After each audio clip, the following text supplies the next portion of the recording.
तुम सबको लेने आए हैं। लेने के लिए? तुम्हें भी और रेमन को भी। खैरियत है? कहीं जाना है क्या? अरे आयशा बेटा, हम तुम्हें तुम्हारे घर वापस ले जाने आए हैं। ये तुम्हारा घर तो नहीं है ना? हाँ, अम्मी से बात कर ले, मैं क्या ही कह सकती हूँ इस मामले में। हाँ, बच्ची को क्या कह रहे हैं? एमन को कॉल करें ना, पूछे कब आएगी उससे। मैं कॉल कर। बैठो ना तुम। पढ़ाई कैसी चल रही है? ठीक चल रही है। मैंने सुना है कि तुम लोग दूसरे घर में शिफ्ट हो रहे हो, तुम्हारे बाप वाले में सब कुछ उसने तुम्हारे नाम कर दिया। अम्मी को ज्यादा पता होगा, बता शिफ्ट होने वाली बात गलत है। क्या जरूरत है किसी पराई के घर में जाने की? और अपना घर है ना। क्या हुआ? भाई वो उसको तो अभी स्कूल में कुछ देर है, थोड़ी देर से आए। तो ठीक है, आयशा को ले जाते हैं साथ, चलो। हाँ क्यों भी आयशा, चल रही हो ना हमारे साथ? मामू, अम्मी जैसा कहेंगी मैं कर लूंगी, मैंने तो माननी है ना बात। क्या हुआ है? डर लग रहा है हमारे साथ जाने में? नहीं, कैसा डर? वैसे भी इतने डर तो देख लिए हैं, अब कौन सा डर होगा? फिर एक काम करते हैं बेटा, ऐसा करते हैं कि हम शाम को दोबारा वापस आते हैं। एमन से कहना तुम्हारा और अपना सामान पैक कर ले, हम तुम्हें आके ले जाएंगे, हैं? ठीक है, चलो। लो भाई, शाम को मुलाकात होती है। अल्लाह हाफिज। खुदा हाफिज। खुदा हाफिज।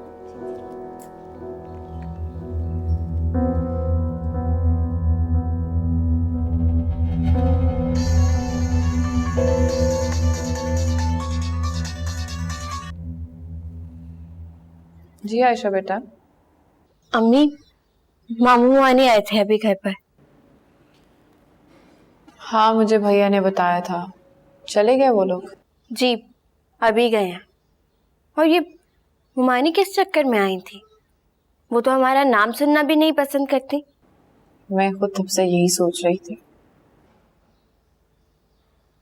बगैर वजह के तो नहीं आ सकती, इतना तो पता है मुझे। और ये अब्बू के घर नाम करने वाली बात किसने बताई है उनको? वो मैंने ही भैया को बताया था। हो सकता है उन्होंने भाभी से जिक्र किया। क्या जरूरत थी अम्मी? वो क्या सोचते हैं, क्या करते हैं, कभी बताते हैं हमें जो आपने बता दिया उनको? आयशा, मैं इस वक्त स्कूल में हूँ, मैं घर आके बात करती हूँ। अच्छा ठीक है, लेकिन शाम को फिर आएंगे वो लोग। अचानक से मोहब्बत जो जाग गई है मुमानी। मैंने कहा ना, मैं घर आकर बात करती हूँ। बस ठीक है, जल्दी आ जाइएगा आप। अल्लाह हाफिज।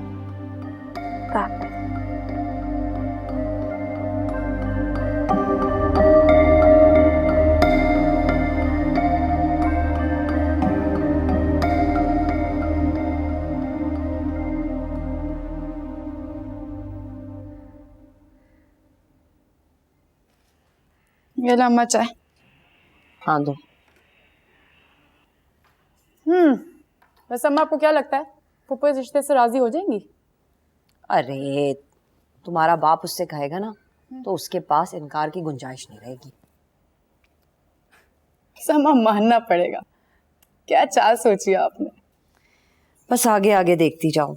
और सुनो, एक बात का ना खास तौर पे ख्याल रखना है, आयशा के साथ अपना रवैया बिल्कुल ठीक रखना। जाहिर है मेरी भाभी जो होने जा रही है। सिद्रा, कम से कम तुम ये बात अपने मुंह से ना निकालना। अम्मा मुझे ना आपसे ज्यादा डर लगता है, मैं ऐसी बेवकूफियां नहीं करती। वैसे इमरान का सोचें। उसी के लिए तो ये सब कुछ कर रही हूँ। आयशा का उतरना उसके दिल से बहुत जरूरी है।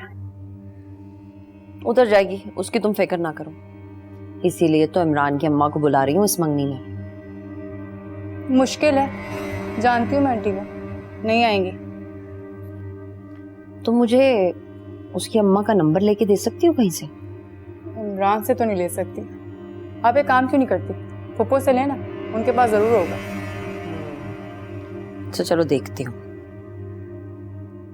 वैसे अम्मा, अब्बा ने आपसे कोई सवाल नहीं किया आपकी अचानक की तब्दीली पे? हैरान तो बहुत हुआ था तुम्हारा बाप, लेकिन मैंने बात संभाल ली। मुश्किल है। वैसे पप्पू जितनी तेज है ना, समझ गई होंगी ये सब कुछ क्यों हो रहा है। समझती है तो समझ जाए मेरी बला से, लेकिन मैं उसके पास कोई रास्ता नहीं छोड़ूंगी। पूरी चाय बनाई। हाँ, मैं ऐसे ना बोले ना, शुक्रिया। अच्छा सुन, ये कहाँ से होता है ये बता मुझे, वो जो तस्वीर लगाते हैं। हाँ बता रही हूँ।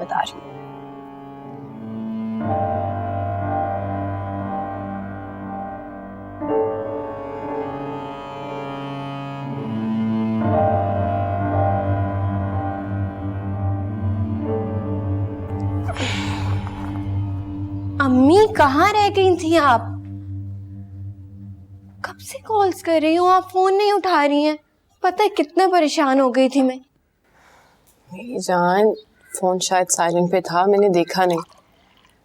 हमारे स्कूल में हमारी कोलीग हैं, उनकी अम्मी की तबीयत खराब थी, तो सारे मिलकर उनको मिलने चले गए, सिर्फ इसलिए लेट हो गए। तो ठीक है वो अब? बेहतर है। ये मुमानी की अचानक मोहब्बत कैसे जाग गई है? हमें नहीं पता। मुझे पता होता तो आपसे पूछती। उन्हें पता जो चल गया है कि तुम्हारे अब्बा ने अपनी सारी जायदाद तुम्हारे नाम कर दी, इसलिए। तो वो तो मेरे नाम हुई है ना, उन्हें उससे क्या मिलेगा? ये सारी बातें उनकी जहन के हद में, मुझे तो नहीं अंदाजा। और वो जो शाम को लेने आ रहे हैं हमें, वो उसके लिए मैंने भैया को सुबह में कॉल कर दी थी। मैंने कह दिया था कि हम शाम में घर पे नहीं। कल आ जाएंगी फिर वो टहलती हुई। वैसे आयशा, तुम्हें क्या लगता है हमें जाना चाहिए? मुझसे पूछेंगी, मैं तो मना ही करूंगी। मेरा भी यही ख्याल था। मानी कि ये जो एकदम से अचानक से मोहब्बत जागी है, ये तब्दीली आई है ना, इसके पीछे कोई ना कोई चाल है अम्मी। जो भी चाल है पता चल ही जाएगी। चालें नहीं छुपती होती, सामने आ जाती है। तुम मत सोचो इस बारे में। ये भी है।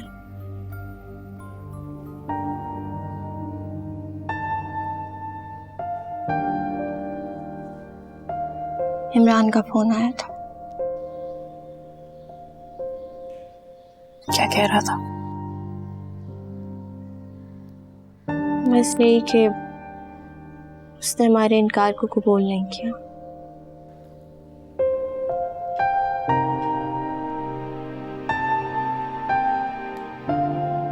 अब चुप क्यों हो गई? बोल नहीं रही कुछ? सच पूछो तो इमरान मुझे बहुत पसंद है। मुझे उसे इनकार करना बिल्कुल अच्छा नहीं लगता। मम्मी प्लीज ये किस्सा मत लेके बैठिएगा प्लीज।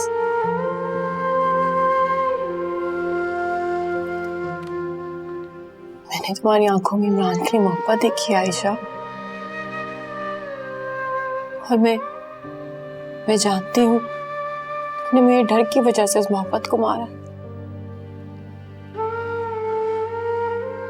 मोहब्बत होती तो कभी ना मरती। और आप मुझसे ये बातें मत किया करें।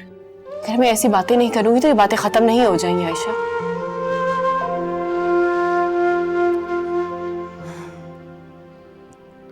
हो सकता है आप जो कुछ कह रही हैं वो ठीक हो, लेकिन मुझ जैसी लड़की के लिए मोहब्बत नहीं बनी।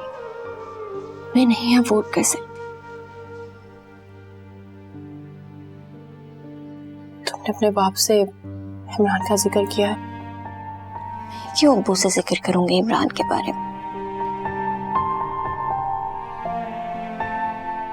जब वक्त मौका मिल जाए तो अपने अब्बू से बात कर लेना।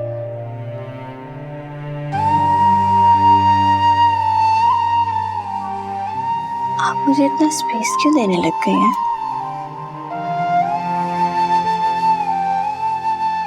आयशा, ये जिंदगी अकेले गुजारना बहुत मुश्किल है और कभी कभी ये जिंदगी इंसान को मजबूर कर देती है अकेला गुजारना। तुम्हें इन सब चीजों से अकेले लड़ना सीखना होगा। ठीक है, लेकिन इसका मतलब ये नहीं कि आप दुखी रहो और कभी खुश ना हो। ऐसी है ये जिंदगी, सीखना पड़ता है ये सब कुछ। बहुत अच्छा हुआ वैसे हमने इनकार कर दिया, वरना सिद्रा पूरी यूनिवर्सिटी में मुझे ऐसी शोहरत दिलवा देती कि अल्लाह ही बचाए। मैंने तुमसे कहा है ना, मुझे इमरान को इनकार करना नहीं अच्छा लगा। क्या हो गया है आपको अम्मी? देखो आयशा, ये जो इनकार होता है ना, ये कभी कभी मोहब्बत को जिद्दी और बहुत मजबूत कर देता। तुम्हें क्या लगता है इमरान सिद्रा से शादी कर लेगा? कभी भी नहीं करेगा उसे। करे ना करे, मुझे कोई गर्ज नहीं है इस चीज से।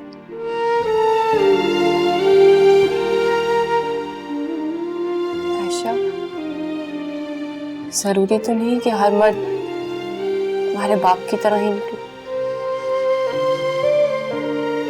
मेरी जान, कभी कभी मोहब्बत सच्ची भी हो सकती है।